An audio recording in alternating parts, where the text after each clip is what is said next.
होरी अपने गांव के समीप पहुंचा तो देखा अभी तक गोबर खेत में ऊख गोड़ रहा है और दोनों लड़कियां भी उसके साथ काम कर रही है। लू चल रही है, बगुले उड़ रहे थे, भूतल धधक रहा था, जैसे प्रकृति ने वायु में आग घोल दी हो। यह सब अभी तक खेत में क्यों है? क्या काम के पीछे सब जान देने पर तुले हुए हैं? वह खेत की ओर चला और दूर ही से चिल्लाकर बोला, आता क्यों नहीं गोबर? क्या काम ही करता रहेगा? दोपहर ढल गई, कुछ सूझता है कि नहीं? उसे देखते ही तीनों ने कुदालें उठा ली और उसके साथ हो लिए। गोबर सांवला, लंबा, इकहरा युवक था जिसे इस काम में रुचि ना मालूम होती थी। प्रसन्नता की जगह मुख पर असंतोष और विद्रोह था। वह इसलिए काम में लगा हुआ था कि वह दिखाना चाहता था उसे खाने पीने की कोई फिक्र नहीं है। बड़ी लड़की सोना लज्जाशील कुमारी थी, सांवली, सुडोल, प्रसन्न और चपल। गाड़ी की लाल साड़ी जिसे वह घुटनों से मोड़कर कमर में बांधे हुए थी, उसके हल्के शरीर पर कुछ लदी हुई सी थी और उसे प्रौढ़ता की गरिमा दे रही थी। छोटी रूपा 5-6 साल की छोकरी थी, मैली, सिर पर बालों का एक घोंसला सा बना हुआ, एक लंगोटी कमर में बांधे, बहुत ही ढीठ और रोनी। रूपा ने होरी की टांगों से लिपटकर कहा, काका देखो, मैंने एक ढेला भी नहीं छोड़ा। बहन कहती है जा पेड़ तले बैठ, ढेले ना तोड़े जाएंगे काका, तो मिट्टी कैसे बराबर होगी? होरी ने उसे गोद में उठाकर प्यार करते हुए कहा, तूने बहुत अच्छा किया बेटी, चल घर चलें। कुछ देर अपने विद्रोह को दबाए रहने के बाद गोबर बोला, यह तुम रोज रोज मालिकों की खुशामद करने क्यों जाते हो? बाकी ना चुके तो प्यादा आकर गालियां सुनाता है, बेगार देनी ही पड़ती है। नज़र नजराना सब तो हमसे भराया जाता है, फिर किसी की क्यों सलामी करो? इस समय यही भाव होरी के मन में भी आ रहे थे, लेकिन लड़के के इस विद्रोह भाव को दबाना जरूरी था। बोला, सलामी करने ना जाए तो रहे कहाँ? भगवान ने जब गुलाम बना दिया है तो अपना क्या बस है? यह इसी सलामी की बरकत है कि द्वार पर मड़ैया डाल ली और किसी ने कुछ नहीं कहा। घूरे ने द्वार पर खूंटा गाड़ा था जिस पर कारिंदों ने 2 रुपये डांड ले लिए थे। तलैया से कितनी मिट्टी हमने खोदी, कारिंदा ने कुछ नहीं कहा। दूसरा खोदे तो नज़र देनी पड़े। अपने मतलब के लिए सलामी करने जाता हूँ, पाँव में सनीचर नहीं है और न सलामी करने में कोई बड़ा सुख मिलता है। घंटों खड़े रहो तब जाके मालिक को खबर होती है। कभी बाहर निकलते हैं, कभी कहला देते हैं कि फुर्सत नहीं है। गोबर ने कटाक्ष किया, बड़े आदमियों के हाँ में हाँ मिलाने में कुछ न कुछ आनंद तो मिलता ही है, नहीं लोग मेंबरी के लिए क्यों खड़े हों? जब सिर पर पड़ेगी तब मालूम होगा बेटा, अभी जो चाहे कह लो। पहले मैं भी यही सब बातें सोचा करता था, पर अब मालूम हुआ कि हमारी गर्दन दूसरों के पैरों के नीचे दबी हुई है, अकड़ कर निभाह नहीं हो सकता। पिता पर अपना क्रोध उतारकर गोबर कुछ शांत हो गया और चुपचाप चलने लगा। सोना ने देखा रूपा बाप की गोद में चढ़ी बैठी है तो ईर्ष्या हुई। उसे डांटकर बोली, अब गोद से उतरकर पाँव पाँव क्यों नहीं चलती? क्या पाँव टूट गए हैं? रूपा ने बाप की गर्दन में हाथ डालकर ठिठाई से कहा, न उतरेंगे जाओ। काका, बहन हमको रोज चिढ़ाती है कि तू रूपा है, मैं सोना हूँ, मेरा नाम कुछ और रख दो। होरी ने सोना को बनावटी रोज से देखकर कहा, तू इसे क्यों चिढ़ाती है सोनिया? सोना तो देखने को है, निभाह तो रूपा से होता है। रूपा ना हो तो रुपये कहाँ से बने बता? सोना ने अपने पक्ष का समर्थन किया। सोना ना हो तो मोहन कैसे बने? नथुनिया कहाँ से आए? कंठा कैसे बने? गोबर भी इस विनोदमय विवाद में शरीक हो गया। रूपा से बोला, तू कह दे कि सोना तो सूखी पत्ती की तरह पीला होता है, रूपा तो उजला होता है जैसे सूरज। सोना बोली, शादी ब्याह में पीली साड़ी पहनी जाती है, उजली साड़ी कोई नहीं पहनता। रूपा इस दलील से परास्त हो गई। गोबर और होरी की कोई दलील इसके सामने न ठहर सकी। उसने क्षुब्ध आंखों से होरी को देखा। होरी को एक नई युक्ति सूझ गई। बोला, सोना बड़े आदमियों के लिए है, हम गरीबों के लिए तो रूपा ही है। जैसे जौ को राजा कहते हैं, गेहूं को चमार, इसलिए ना कि गेहूं बड़े आदमी खाते हैं जो हम लोग खाते हैं। सोना के पास इस सबल युक्ति का कोई जवाब न था। परास्त होकर बोली, तुम सब जने एक और हो गए, नहीं रुपया को रुलाकर छोड़ती। रूपा ने उंगली मटकाकर कहा, ए राम सोना चमार, ए राम सोना चमार। इस विजय का उसे इतना आनंद हुआ कि बाप की गोद में रह ना सकी। जमीन पर कूद पड़ी और उछल उछल कर यही रट लगाने लगी, रूपा राजा सोना चमार, रूपा राजा सोना चमार। ये लोग घर पहुँचे तो धनिया द्वार पर खड़ी इनकी बाट जो हो रही थी। रुष्ट होकर बोली, आज इतनी देर क्यों की गोबर? काम के पीछे कोई प्राण थोड़े ही दे देता है। फिर पति से गर्म होकर कहा, तुम भी वहाँ से कमाई करके लौटे तो खेत में पहुँच गए। खेत कहीं भागा जाता था? द्वार पर कुआं था। होरी और गोबर ने एक एक कलसा पानी सिर पर उड़ेला, रूपा को नहलाया और भोजन करने गए।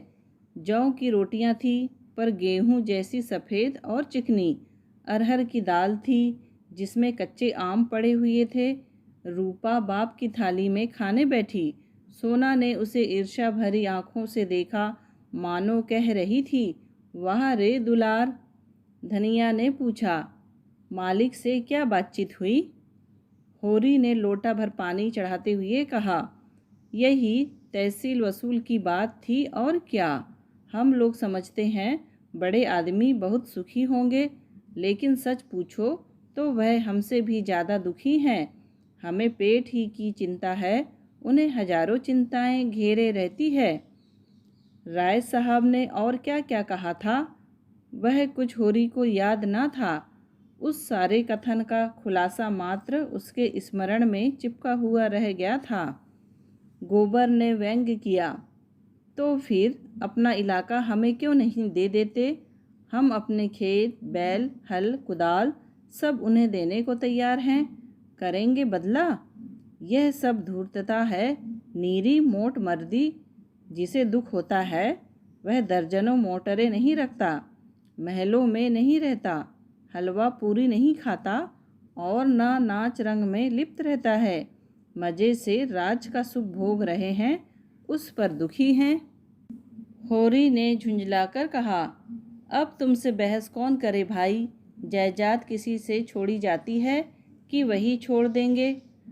हमी को खेती से क्या मिलता है? एक आने नफरी की मजूरी भी तो नहीं पड़ती। जो 10 रुपये महीने का भी नौकर है वह भी हमसे अच्छा खाता पहनता है, लेकिन खेतों को छोड़ा तो नहीं जाता। खेती छोड़ दे तो और करे क्या? नौकरी कहीं मिलती है? फिर मरजात भी तो पालना ही पड़ता है। खेती में जो मरजात है वह नौकरी में तो नहीं है।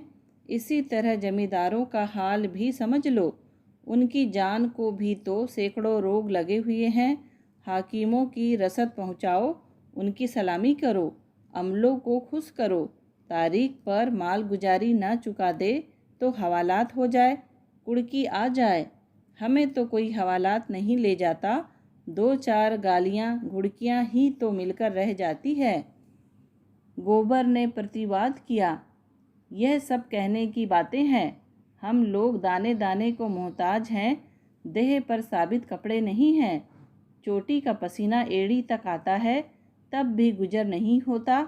उन्हें क्या, मज़े से गद्दी मसनत लगाए बैठे हैं। सैकड़ों नौकर चाकर हैं, हजारों आदमियों पर हुकूमत है। रुपये न जमा होते हों पर सुख तो सभी तरह का भोगते हैं। धन लेकर आदमी और क्या करता है? तुम्हारी समझ में हम और वह बराबर है? भगवान ने तो सबको बराबर बनाया है। यह बात नहीं है बेटा। छोटे बड़े भगवान के घर से बनकर आते हैं। संपत्ति बड़ी तपस्या से मिलती है। उन्होंने पूर्व जन्म में जैसे कर्म किए हैं उनका आनंद भोग रहे हैं।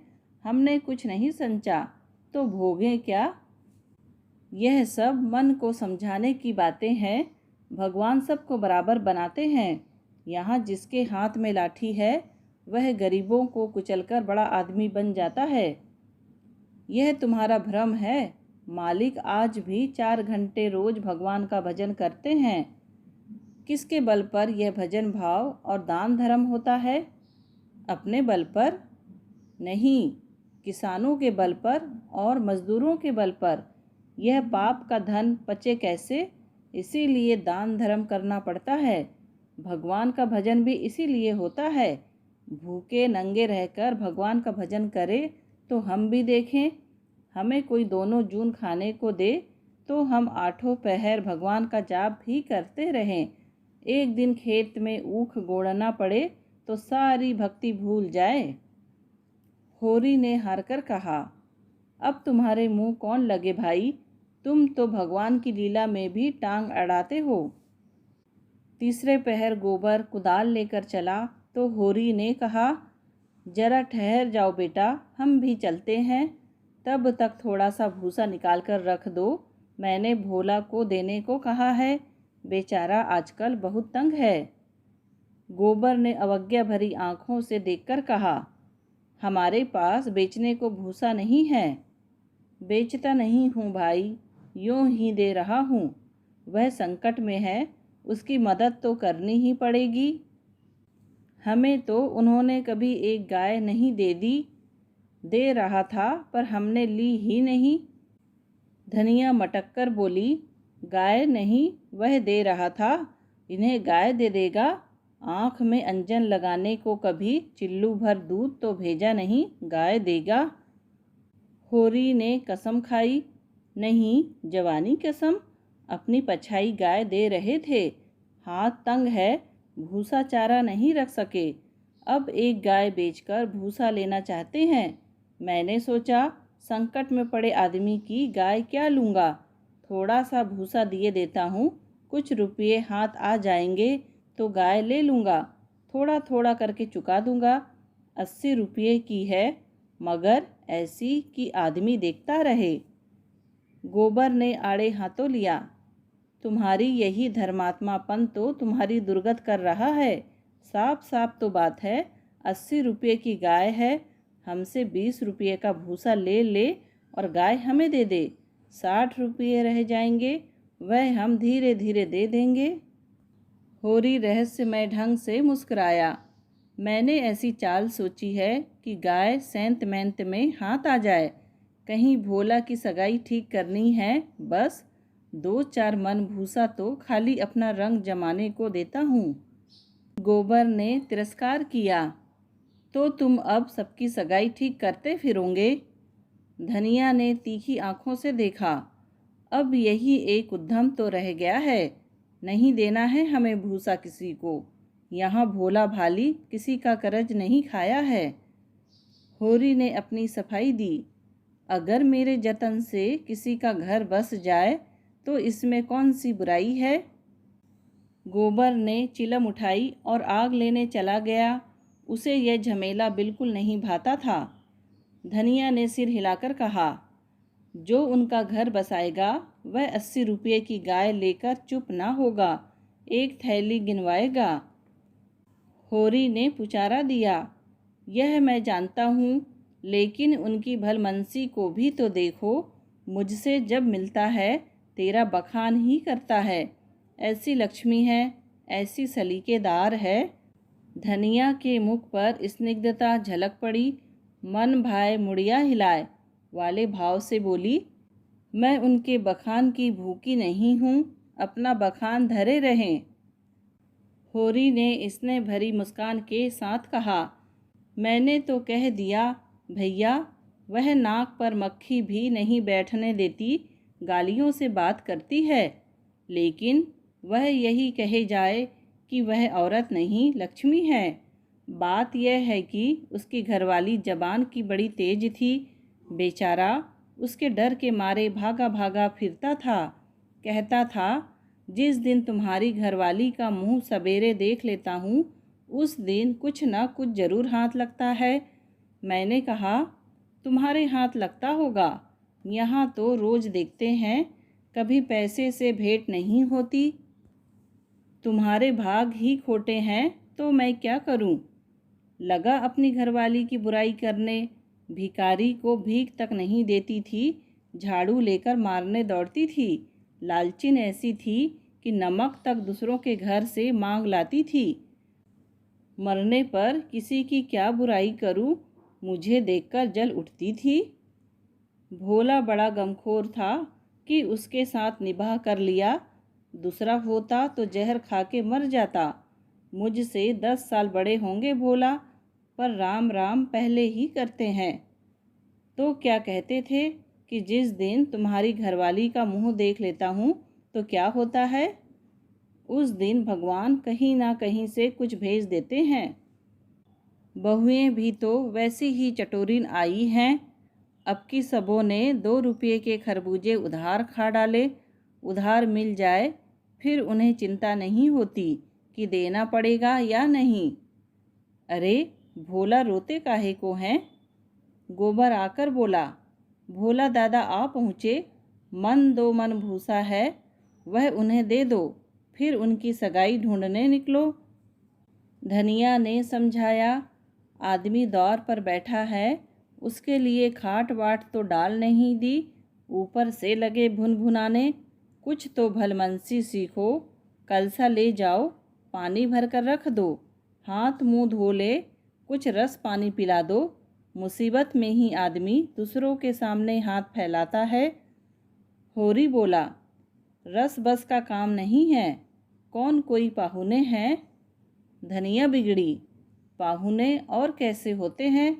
रोज रोज तो तुम्हारे दौर पर नहीं आते हैं। इतनी दूर से धूप धाप में आए हैं, प्यास लगी ही होगी। रुपया देख, डब्बे में तंबाकू है कि नहीं? गोबर के मारे काहे को बची होगी। दौड़कर 1 पैसे का तंबाकू सऊ आइन की दुकान से ले ले। भोला की आज जितनी खातिर हुई और कभी ना हुई होगी। गोबर ने खाद डाल दी, सोना रस घोल लाई, रूपा तंबाकू भर लाई। धनिया द्वार पर किवाड़ की आड़ में खड़ी अपने कानों से अपना बखान सुनने के लिए अधीर हो रही थी। भोला ने चिलम हाथ में लेकर कहा, अच्छी घरनी घर में आ जाए तो समझ लो लक्ष्मी आ गई। वही जानती है छोटे बड़े का आदर सत्कार कैसे करना चाहिए। धनिया के हृदय में उल्लास का कंपन हो रहा था। चिंता, निराशा और अभाव से आहत आत्मा इन शब्दों में एक कोमल शीतल स्पर्श का अनुभव कर रही थी। होरी जब भोला का खांचा उठाकर भूसा लाने अंदर चला तो धनिया भी पीछे पीछे चली। होरी ने कहा, जाने कहाँ से इतना बड़ा खांचा मिल गया, किसी भड़ भूंजे से मांग लिया होगा, मन भर से कम में ना भरेगा। 2 खांचे भी दिए तो 2 मन निकल जाएंगे। धनिया फूली हुई थी, मलामत की आंखों से देखती हुई बोली, या तो किसी को न्योता ना दो और दो तो भरपेट खिलाओ। तुम्हारे पास फूल पत्र लेने थोड़े ही आए हैं कि चंगेरी लेकर चलते। देते ही हो तो 3 खांचे दे दो। भला आदमी लड़कों को क्यों नहीं लाया? अकेले कहाँ तक ढोएगा, जान निकल जाएगी। 3 खांचे तो मेरे दिए ना दिए जाएंगे। तब क्या 1 खांचा देकर टालोगे? गोबर से कह दो अपना खांचा भरकर उनके साथ चला जाए। गोबर ऊख गोड़ने जा रहा है, एक दिन ना गोड़ने से ऊख सूख ना जाएगी। यह तो उनका काम था कि किसी को अपने साथ ले लेते। भगवान के दिए 2-2 बेटे हैं, ना होंगे घर पर, दूध लेकर बाजार गए होंगे। यह तो अच्छी दिल लगी है कि अपना माल भी दो और उसे घर तक पहुंचा भी दो। लाद दे, लदा दे, लादने वाला साथ कर दे। अच्छा भाई, कोई मत जाए, मैं पहुंचा दूंगी। बड़ों की सेवा करने में लाज नहीं है। और 3 खांचे उन्हें दे दूं तो अपने बैल क्या खाएंगे? यह सब तो न्योता देने के पहले ही सोच लेना था। ना हो तुम और गोबर दोनों जने चले जाओ। मुरोवत की तरह की जाती है, अपना घर उठाकर नहीं दे दिया जाता। अभी जमींदार का प्यादा आ जाए तो अपने सिर पर भूसा लादकर पहुंचाओगे तुम्हारा लड़का लड़की सब। और वहाँ साइत मन 2 मन लकड़ी भी फाड़नी पड़े। जमींदार की बात और है। हाँ, वह डंडे के जोर से काम लेता है ना। उसके खेत नहीं जोतते, खेत जोतते हैं तो लगान नहीं देते। अच्छा भाई, जान ना खा, हम दोनों चले जाएंगे। कहाँ से कहाँ मैंने इन्हें भूसा देने को कह दिया। या तो चलेगी नहीं, या चलेगी तो दौड़ने लगेगी। तीनों खांचे भूसे से भर दिए गए। गोबर कुढ़ रहा था। उसे अपने बाप के व्यवहारों में जरा भी विश्वास ना था। वह समझता था यह जहाँ जाते हैं वहीं कुछ न कुछ घर से खो आते हैं। धनिया प्रसन्न थी। रहा होरी, वह धर्म स्वार्थ के बीच में डूब उतरा रहा था। होरी और गोबर मिलकर एक खांचा बाहर लाए। भोला ने तुरंत अपने अंगोछे का बीड़ा बनाकर सिर पर रखते हुए कहा, मैं इसे रखकर अभी भागा आता हूँ, एक खांचा और लूँगा। होरी बोला, एक नहीं, अभी 2 धरे हैं और तुम्हें ना आना पड़ेगा। मैं और गोबर एक एक खांचा लेकर तुम्हारे साथ ही चलते हैं। भोला स्तंभित हो गया। होरी उसे अपना भाई, बल्कि उससे भी निकट जान पड़ा। उसे अपने भीतर एक ऐसी तृप्ति का अनुभव हुआ जिसने मानो उसके संपूर्ण जीवन को हरा कर दिया। तीनों भूसा लेकर चले तो राह में बातें होने लगी। भोला ने पूछा, दशहरा आ रहा है, मालिक के द्वार पर तो बड़ी धूमधाम होगी। हाँ, तंबू सामियाना गड़ गया है। अब की लीला में मैं भी काम करूँगा। राय साहब ने कहा है तुम्हें राजा जनक का माली बनना पड़ेगा। मालिक तुमसे बहुत खुश हैं, उनकी दया है। एक क्षण के बाद भोला ने फिर पूछा, शगुन करने के लिए रुपये का कुछ जुगाड़ कर लिया है? माली बन जाने से तो गला ना छूटेगा। होरी ने मुंह का पसीना पोंछकर कहा, उसी की चिंता तो मारे डालती है दादा। अनाज तो सब का सब खलियान में ही तुल गया। जमींदार ने अपना लिया, महाजन ने अपना लिया। मेरे लिए 5 सेर अनाज बच रहा। यह भूसा तो मैंने रातों रात ढोकर छिपा दिया था, नहीं तिनका भी ना बचता। जमींदार तो एक ही है, मगर महाजन 3 हैं। सऊआइन अलग और मगरू अलग और दाता दिन पंडित अलग। किसी का ब्याज भी पूरा ना चुका। जमींदार के भी आधे रुपये बाकी पड़ गए। सऊआइन से फिर उधार लिए तो काम चला। सब तरह किफ़ायत करके देख लिया भैया, कुछ नहीं होता। हमारा जन्म इसलिए हुआ है कि अपना रक्त बहाएं और बड़ों का घर भरे। मूल का दुगना सूद भर चुका, पर मूल ज्यों का त्यों सिर पर सवार है।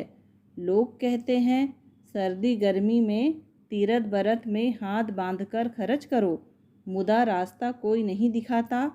राय साहब ने बेटे के ब्याह में 30,000 लुटा दिए, उनसे कोई कुछ नहीं कहता।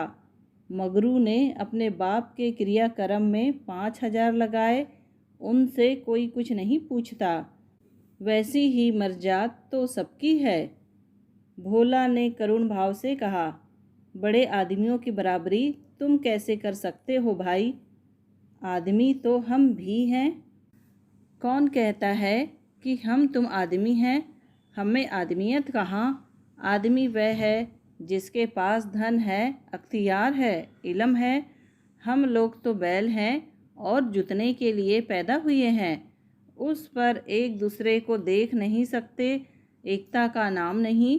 एक किसान दूसरे के खेत पर ना चढ़े तो कोई जाफा कैसे करे? प्रेम तो संसार से उठ गया। बूढ़ों के लिए अतीत के सुखों और वर्तमान के दुखों और भविष्य के सर्वनाश से ज़्यादा मनोरंजक और कोई प्रसंग नहीं होता। दोनों मित्र अपने अपने दुखड़े रोते रहे। भोला ने अपने बेटों के करतूत सुनाए, होरी ने अपने भाइयों का रोना रोया और तब एक कुएं पर बोझ रखकर पानी पीने के लिए बैठ गए। गोबर ने बनिए से लोटा मांगा और पानी खींचने लगा। भोला ने सहृदयता से पूछा, अलगोजे के समय तो तुम्हें बड़ा रंज हुआ होगा, भाइयों को तो तुमने बेटों की तरह पाला था। होरी आर्द्र कंठ से बोला, कुछ ना पूछो दादा, यही जी चाहता है कि कहीं जाके डूब मरूं। मेरे जीते जी सब कुछ हो गया। जिनके पीछे अपनी जवानी धूल में मिला दी, वही मेरे मुद्दई हो गए। और झगड़े की जड़ क्या थी? यही कि मेरी घरवाली हार में काम करने क्यों नहीं जाती। पूछो, घर देखने वाला भी कोई चाहिए कि नहीं? लेना देना, धरना उठाना, संभालना सहेजना, यह कौन करे? फिर वह घर बैठी तो नहीं रहती थी। झाड़ू बुहारू, रसोई, चौका बर्तन, लड़कों की देखभाल, यह कोई थोड़ा काम है? शोभा की औरत घर संभाल लेती कि हीरा की औरत में यह सलीका था? जब से अलगोजा हुआ है, दोनों घरों में एक जून रोटी पकती है। नहीं, सबको दिन में 4 बार भूख लगती थी। अब खाए 4 दफ़े तो देखूं। इस मालिकपन में गोबर की माँ की जो दुर्गति हुई है, वह मैं ही जानता हूँ। बेचारी अपनी देवरानियों के फटे पुराने कपड़े पहनकर दिन काटती थी, खुद भूखी सो रही होगी, लेकिन बहुओं के लिए जलपान तक का ध्यान रखती थी। अपनी देह पर गहने के नाम कच्चा धागा भी ना था। देवरानियों के लिए 2-2, 4-4 गहने बनवा दिए। सोने के ना सही, चांदी के तो हैं। जलन यही था कि यह मालिक क्यों है। बहुत अच्छा हुआ कि अलग हो गए, मेरे सिर से बला टली। भोला ने एक लोटा पानी चढ़ाकर कहा, यही हाल घर घर है भैया।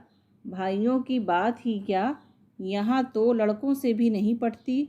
इसीलिए नहीं कि मैं किसी की कुचाल देखकर मुंह नहीं बंद कर सकता। तुम जुआ खेलोगे, चरस पियोगे, गांजे के दम लगाओगे, मगर आए किसके घर से? खर्चा करना चाहते हो तो कमाओ, मगर कमाई तो किसी से ना होगी। खर्च दिल खोल कर करेंगे। जेठा कामता सौदा लेकर बाजार जाएगा तो आधे पैसे गायब। पूछो तो कोई जवाब नहीं। छोटा जंगी है, वह संगत के पीछे मतवाला रहता है। सांझ हुई और ढोल मजीरा लेकर बैठ गए। संगत को मैं बुरा नहीं कहता, गाना बजाना ऐब नहीं, लेकिन यह सब काम फुर्सत के हैं। यह नहीं कि घर का तो कोई काम ना करो, आठों पहर उसी धुन में पड़े रहो। जाती है मेरे सिर, सानी पानी मैं करूं, गाय भैंस मैं दूहूं, दूध लेकर बाजार मैं जाऊं। यह गृहस्थी जी का जंजाल है, सोने की हंसिया, जिसे न उगलते बनता है न निगलते। लड़की है झुनिया, वह भी नसीब की खोटी। तुम तो उसकी सगाई में आए थे, कितना अच्छा घर वर था।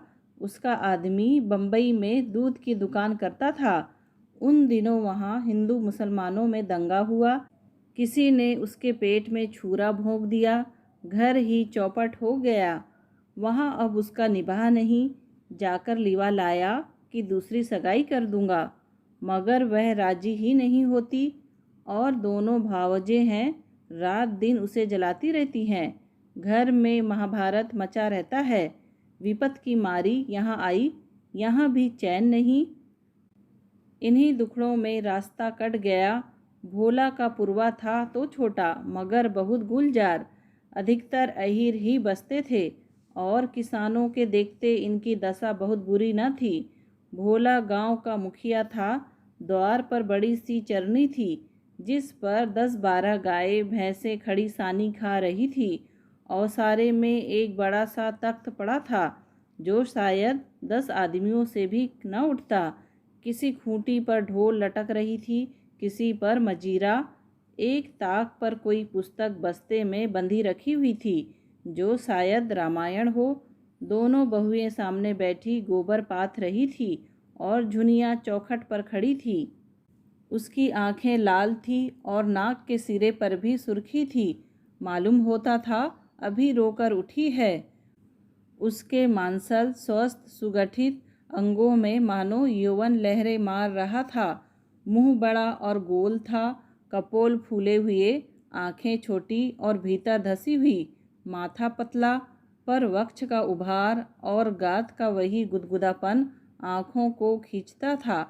उस पर छपी हुई गुलाबी साड़ी उसे और भी शोभा प्रदान कर रही थी। भोला को देखते ही उसने लपककर उसके सिर से खांचा उतरवाया। भोला ने गोबर और होरी के खांचे उतरवाए और झुनिया से बोला, पहले एक चिलम भर ला, फिर थोड़ा सा रस बना दे। पानी ना हो तो गगरा ला, मैं खींच दूँ। होरी महतो को पहचानती है ना? फिर होरी से बोला, घरनी के बिना घर नहीं रहता भैया। पुरानी कहावत है, नाटन खेती बहुरियन घर। नाटे बैल क्या खेती करेंगे और बहुएं क्या घर संभालेगी। जब से इसकी माँ मरी है जैसे घर की बरकत ही उठ गई। बहुएं आटा पाथ लेती है पर गृहस्थी चलाना क्या जाने। हाँ, मुंह चलाना खूब जानती हैं। लौंडे कहीं फड़ पर जमे होंगे, सब के सब आलसी हैं, कामचोर। जब तक जीता हूँ इनके पीछे मरता हूँ। मर जाऊँगा तो आप सिर पर हाथ धरकर रोएंगे। लड़की भी वैसी ही, छोटा सा अड़ोना भी करेगी तो भुन भुनाकर। मैं तो सह लेता हूँ, खसम थोड़े ही सहेगा। झुनिया एक हाथ में भरी हुई चिलम, दूसरे में रस का लोटा लिए बड़ी फुर्ती से आ पहुँची। फिर रस्सी और कलसा लेकर पानी भरने चली। गोबर ने उसके हाथ से कलसा लेने के लिए हाथ बढ़ाकर झेंपते हुए कहा, तुम रहने दो, मैं भरे लाता हूँ। झुनिया ने कलसा न दिया। कुएं के जगत पर जाकर मुस्कुराती हुई बोली, तुम हमारे मेहमान हो, कहोगे एक लोटा पानी भी किसी ने ना दिया। मेहमान काहे से हो गया, तुम्हारा पड़ोसी ही तो हूँ। पड़ोसी साल भर में एक बार भी सूरत ना दिखाए तो मेहमान ही है। रोज रोज आने से मर्जाद भी तो नहीं रहती। झुनिया हंसकर तिरछी नज़रों से देखती हुई बोली, वही मर्जाद तो दे रही हूँ। महीने में एक बैर आऊँगे, ठंडा पानी दूंगी। 15वें दिन आऊँगे, चिलम पाऊँगे। 7वें दिन आऊँगे, खाली बैठने को माची दूंगी। रोज रोज आऊँगे, कुछ ना पाऊँगे। दर्शन तो दोगी, दर्शन के लिए पूजा करनी पड़ेगी। यह कहते कहते जैसे उसे कोई भूली हुई बात याद आ गई। उसका मुंह उदास हो गया। वह विधवा है। उसके नारित्व के द्वार पर पहले उसका पति रक्षक बना बैठा रहता था। वह निश्चिंत थी। अब उस द्वार पर कोई रक्षक न था, इसलिए वह उस द्वार को सदैव बंद रखती है। कभी कभी घर के सूनेपन से उकताकर वह द्वार खोलती है, पर किसी को आते देखकर भयभीत होकर दोनों पट भेड़ लेती है। गोबर ने कलसा भरकर निकाला। सबों ने रस पिया और एक चिलम तंबाकू और पीकर लौटे। भोला ने कहा, कल तुम आकर गाय ले जाना गोबर, इस बखत तो सानी खा रही है। गोबर की आंखें उसी गाय पर लगी हुई थी और मन ही मन वह मुग्ध हुआ जाता था। गाय इतनी सुंदर और सुडौल है, इसकी उसने कल्पना भी ना की थी। होरी ने लोभ को रोककर कहा, मंगवा लूँगा, जल्दी क्या है। तुम्हें जल्दी ना हो, हमें तो जल्दी है। उसे द्वार पर देखकर तुम्हें वह बात याद रहेगी। उसकी मुझे बड़ी फिक्र है दादा। तो कल गोबर को भेज देना। दोनों ने अपने अपने खांचे सिर पर रखे और आगे बढ़े। दोनों इतने प्रसन्न थे मानो ब्याह करके लौटे हों। होरी को तो अपने चिर संचित अभिलाषा के पूरे होने का हर्ष था और बिना पैसे के गोबर को इससे भी बहुमूल्य वस्तु मिल गई थी। उसके मन में अभिलाषा जाग उठी थी। अवसर पाकर उसने पीछे की तरफ देखा। झुनिया द्वार पर खड़ी थी, मत आशा की भांति अधीर चंचल।